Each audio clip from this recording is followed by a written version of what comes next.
Wagwan, everybody. Welcome to the Dis Affamie History podcast, where we'll be speaking about history and as well family history and how history relates in terms of Caribbean people for the present as well as in the past, and how in the past, what that does and brings forth for what we are going through at present and what we can learn from our history, from our family, and take that moving forward. So I do hope you enjoy the podcast. And if you like it, please ensure to subscribe, like, and review. In this episode of Dis Affamie History Podcast, host Wendy Aris uncovers the voices and legacies too often left out of the history books. Stay tuned as we speak with Suleiman Bulbulia, who helps us trace the journeys, struggles, and enduring contributions of African Muslims in the Caribbean. In 1777, a young man named Muhammad Kaba Saganuhu set out on a journey toward Timbuktu. Instead, his life was violently interrupted. Captured and sold into the transatlantic slave trade, he was deported to Jamaica. Yet, despite the chains of enslavement, Saganuhu carried with him something powerful: his faith, his intellect, and his words. In the Caribbean, he composed a remarkable 50-page document written entirely in Arabic. It survives as one of the most extraordinary testaments to the resilience, literacy, and spiritual depth of African Muslims enslaved in the New World. Today, we dive into this often overlooked chapter of Caribbean history, the story of African Muslims who, despite unimaginable hardship, preserved their culture, language, and religion. We'll explore what Saganuhu's writings reveal, how literacy in Arabic shaped identity and resistance, and why these stories matter for how we understand Caribbean heritage today. I wanted to thank you so much, Suleiman, for coming on to the podcast and speaking about your article that dealt with African Muslims that were enslaved in the Caribbean. So before we start, can I just have you just do a brief introduction of yourself? Sure.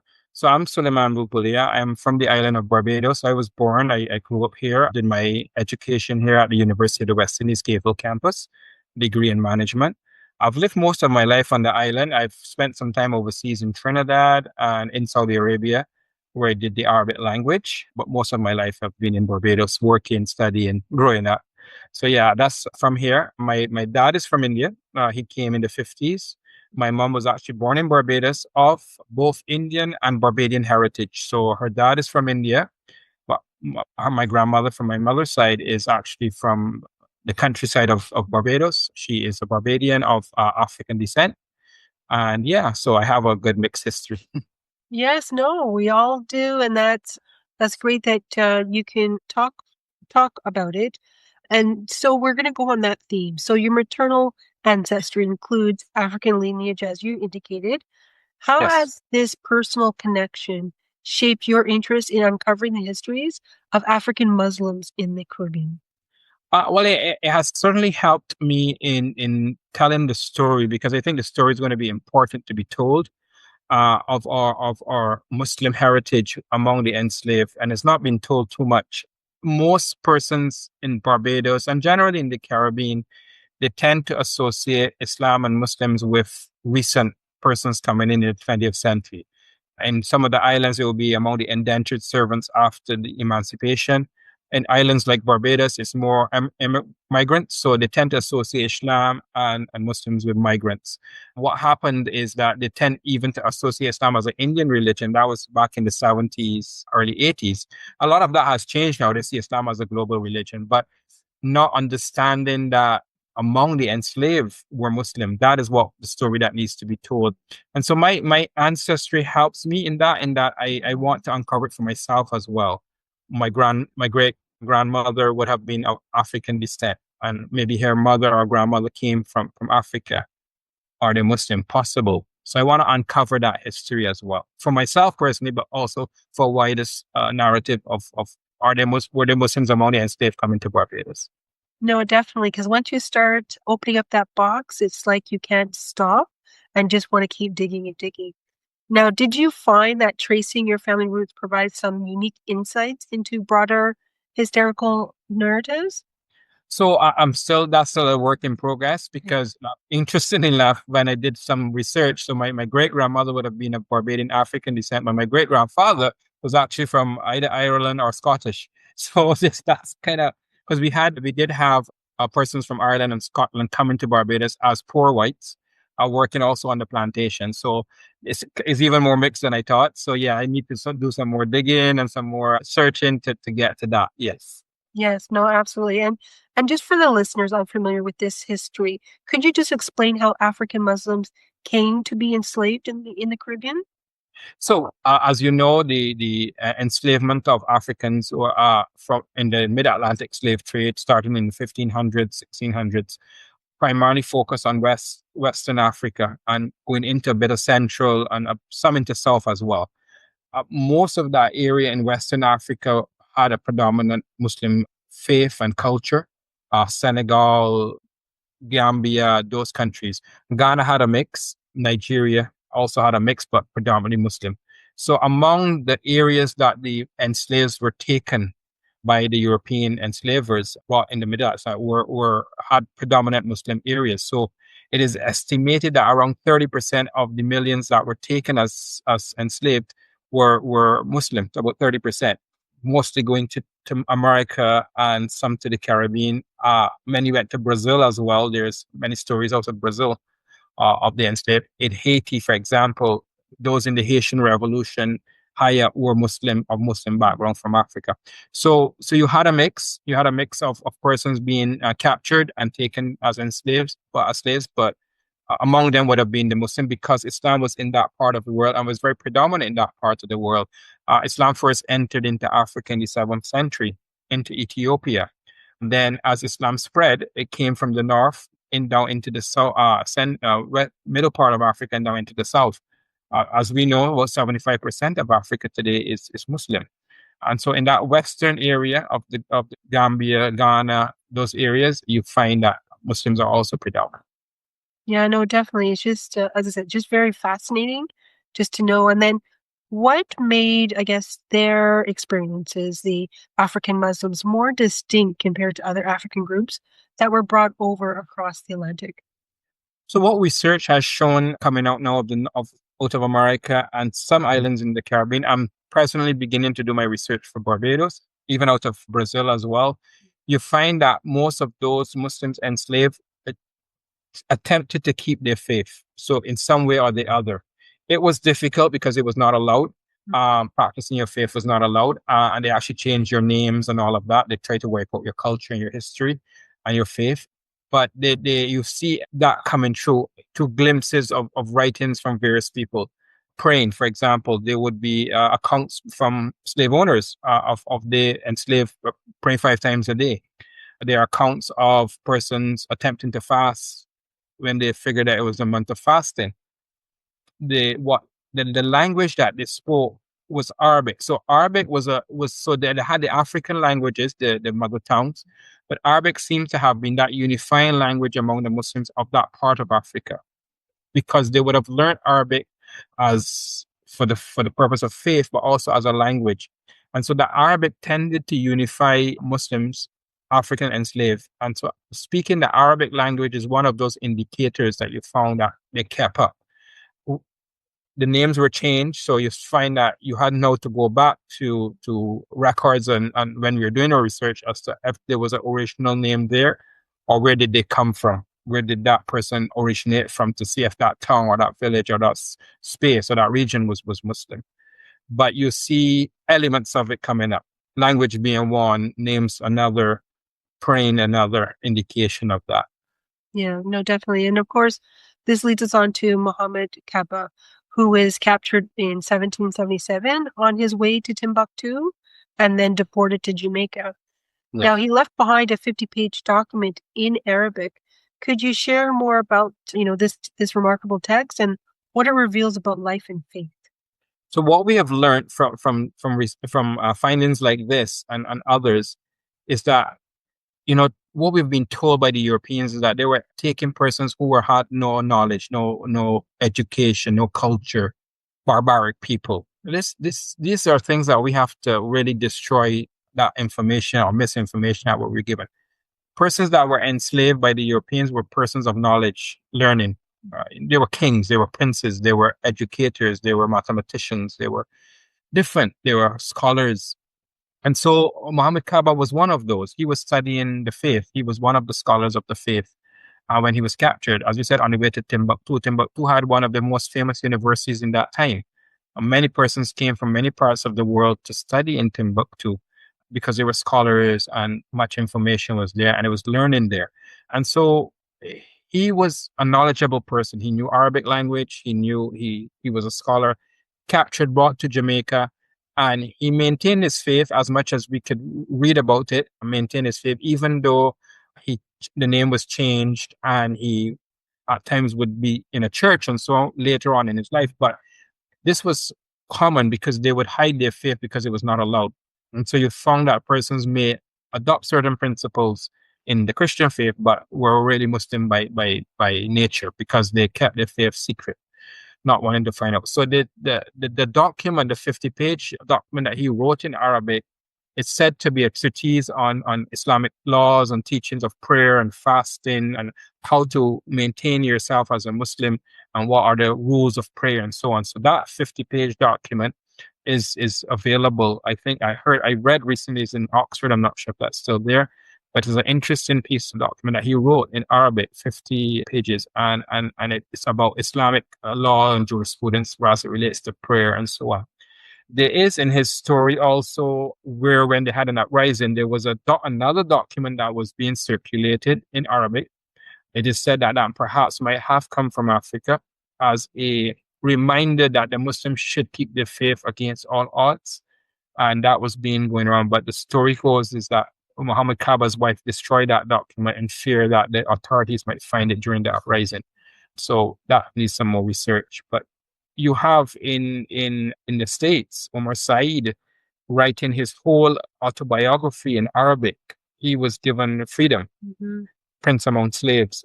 And there's actually now opera on him. So you have these accounts coming out as you do more research, as researchers and historians do more. I'm hoping that they will find more things. And that's what we're hoping to find for Barbados. More of this, because they could write, they could read. These enslaved were educated people. Yeah, and how significant is it that to have such a first-hand written account from an enslaved African Muslim in the Caribbean context? Extremely important. Extremely important. It destroys the notion that you have people who were illiterate, could not read or write. It destroys that. And in fact, the reality is that when the slave owners found that they had a slave who could read and write, they would make them scribes in the plantations to record everything. You have incidences of this that they were then made to write down records. Barbados is said to have the second largest amount of records in the Western Hemisphere, outside of the UK, of slave accounts of the Mid-Atlantic slave trade. So we need to go through those archives are now being digitized. So hopefully once they're fully digitized, we can then access more what is found in the archives. Yes, absolutely. That's going to be the key. And then, of course, many African Muslims enslaved in the Caribbean were, as you mentioned, were literate in Arabic, Yes. with the ability to read and write and, of course, recite. How did these language and literacy skills impact their survival as well as their identity and cultural preservation? I think it made a big difference for them because obviously everything else was stripped away. The identity was stripped away. The connection with Africa was stripped away. Connection with their families were also destroyed. And so I could imagine that it meant a lot for them to hold on to these things as reminders of where they were from, as things that they can hold on to. And as much as they could, they did. But I think that was lost, obviously, over the next generations, that began to be lost. But holding on to the languages, there is an account in Barbados, for example, of a Moravian missionary coming into contact with an enslaved, and the enslaved is telling him his story, the missionary, that he was a prince. He was a king when he was taken into captivity, and he could speak Arabic. So they remembered and they have that knowledge, and they tell others about that. And that is what they held on to as long as they could. I think that helped them. Another aspect to this was that we believe that the language which was unifying them, which was perhaps in some cases the Arabic, was used in plotting rebellions and uprisings. So we find that perhaps in the history of the Haitian Revolution. We're looking at that in some of the uprisings in Barbados and other places, that perhaps this was used as because as you know, the Africans from different parts of Africa would speak different languages, but if they had a unifying language, which was in this case among the Muslims would have been Arabic, that would have been a language that would have been used or written form to plan uprisings and rebellions, and you found that Muslims were involved, or of African descent were involved a lot in the rebellions against the enslavement, because Islam teaches that you should stand up against injustice and not just, cow down. So you would imagine that a lot of them would have made an attempt to free themselves, and that did happen in Trinidad. You had the Mandingo Society happening in Trinidad, where they were able to set up their own society and buy back, buy from the enslavers, those of that faith, and this, so the Mandingo Society is known in Trinidad. In Brazil, it's also evidence of that. Definitely, definitely. And then, of course, I know that you mentioned before about, some of their skills being recognized. Was the opposite true in terms of their skills being feared by enslavers and colonial authorities? Yes, so that's why I believe they had to hide in a lot of cases their faith, their language, their ability to read and write, because that was seen as perhaps not what they wanted. The enslavers would not want a literate, knowledgeable slave. Here on the Codrington plantation, for example, we also have evidence that a number of the enslaved brought there were Muslim by the names that we found that are being found in the registers. But what the Codrington College was particularly horrible about was that they branded their slaves SPG, Society for the Propagation of the Gospel, or Society. They actually branded them when they got to the plantation. That was all part of that control of the enslaved person. So it was actually a horrible legacy on this particular plantation. Yeah.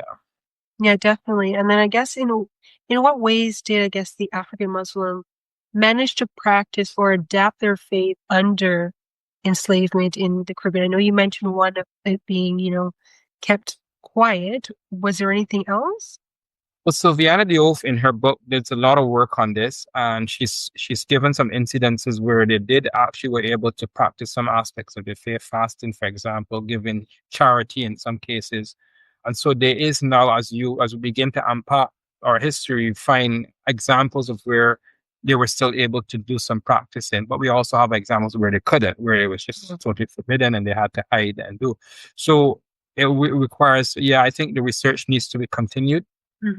How much more we can look at it, and especially in our Caribbean setting and in the American setting, how much more we can unpack in terms of the knowledge of African Muslims among the enslaved. And do we still see any traces of Islamic practices or traditions surviving in Caribbean culture today? Interesting question, and I think that whatever survived may have perhaps been lost now, but it's an interesting question, and I think it requires also looking into. I remember having a conversation with a very good friend of mine who's Barbadian, lives in Canada, became Muslim in the 70s, Black Barbadian, and we were talking about this, and he was saying, as a young man, which for him would have been the 60s, his grandmother would tell him, before you go to bed, you wash your face and you wipe behind your neck and you wash your feet and so on. Now, for us, this is what we call ablution. This is what you do before you prepare for prayers, especially the issue of wiping behind your neck. That's part of our ritual of preparing for prayer. So we wonder where this come from, and is there a connection, between what would have passed from generation to generation in terms of making, this may be perhaps what they remembered as enslaved people. What they remembered from Africa, this is what they did before they prepare for prayer or prepare for bed. They will wash their limbs. So he mentioned that obviously a lot of that is lost now. The younger generation doesn't do these things, but it's worth looking into. Definitely worth looking into. And then I guess, how does this story of the African Muslims complicate or enrich our understanding of the transatlantic slave trade and Caribbean slavery? Well, first and foremost, it needs to be told, it needs to be researched, it needs to come out.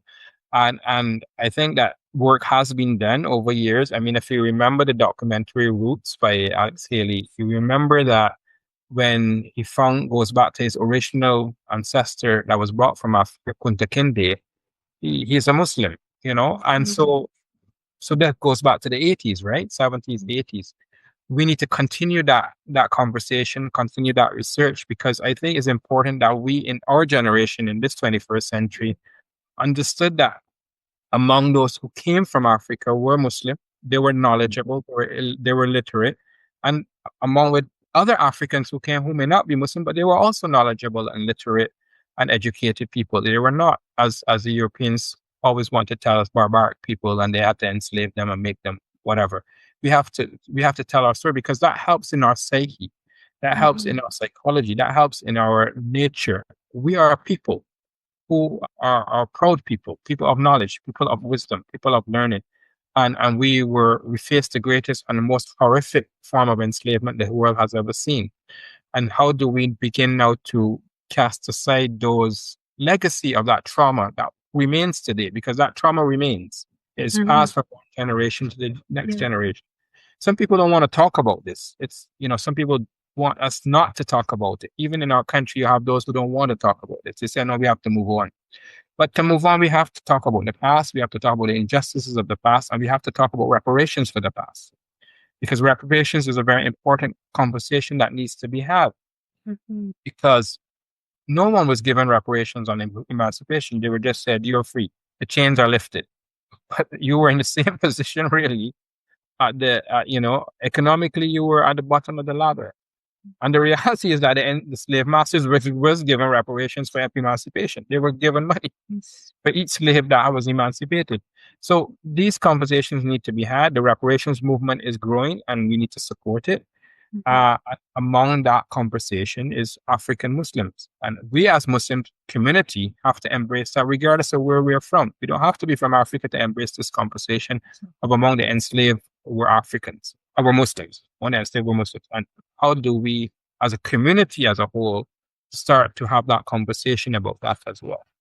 No, because we can only start to move forward once we have acknowledged what that past was, and to start that healing process, right? So until then, we'll still be you don't necessarily have to talk about it type of thing, right? So, are there any other written works or testimonies like Muhammad Kappa that scholars are studying that you're aware of? Yeah, I think there's also Abu Bakr Siddiq in Jamaica that is being looked at. There's the Mandingo Society and Muhammad Bath in Trinidad. There's what they call the Fulaman in Guyana, or the Fulani. There is evidence in Suriname in South America as well. I know there's work being done in North America. So there is work happening. In Brazil, a lot of work has been done in Bahia, on the uprisings. Interestingly enough, as we are having this conversation, we have in Barbados now Carifesta, which is the Caribbean Festival of Arts. It happens I'm not sure every so often, but we have it in Barbados. And one of the features this year of Carifesta was a theatrical production out of Ghana. And they did Mansa Musa. And they were talking about Mansa Musa, and it was a fantastic play. It's worth seeing. I got the opportunity to see it on Thursday, and I met the principal behind it yesterday. We had a wonderful conversation, Chief Momin, and we were talking about this. And one of the professors there that does some research for the play, he was talking about doing a play on enslavement and the Mid-Atlantic slave trade. And we were talking about talking about the African Muslim, and he didn't even look at it from that angle. He said that's the angle that he wants to look at it from now that we have talked about it. Because you need to start to do more work and through books, but also through the arts, through culture, through spoken word, through poetry. All of that has to come together in telling the story, because the story has to be told. And how do we do it? We do it in different ways. Young people nowadays don't necessarily take up a book and read. They go to TikTok and they go to movies or whatever. We need to put it in there as well. We have to find all sorts of ways of getting the story out of this and getting the researchers to do more research. Mm-hmm. And how can acknowledging these stories reshape the way we think about Caribbean heritage and, of course, identity today? Very important, because in a post-colonial Caribbean, we have to start to dissect the colonial themes that we have been given, the colonial education that we have been subjected to. So when I was a younger person in school doing history, you would do a lot of European history. We started to have some Caribbean history and so on. We need to do a lot more African history, but the Caribbean history, especially as it relates to Africa, needs to be unpacked and told. So I think that is important in going forward, that it helps us to understand who we are, where we came from, and what our real history is. And that then we then begin to have a mindset. We're facing a crisis in the Caribbean among our younger generation. They don't have an identity. Sadly, the identity among a lot of those younger generation is in gangs and so on. Not widespread, but it creates a problem when it comes to violence and so on. And it does throughout the region. So how do we start to get at a younger generation in terms of where we came from, who we were, who we are, where we're going? We have a proud history that we need to be proud about and to talk about. How does that shape us today to be better human beings and to be better people? So all of that needs to come into the conversation. Mm-hmm. No, thank you for that. And, Suleiman, as we end the episode, would you have any final thoughts for anyone, for our listeners, just to say what it means and to know this part of the history for African Muslims coming into the... So I think let me thank you very much for the opportunity to have this conversation with you. It's an important conversation that we should have more often.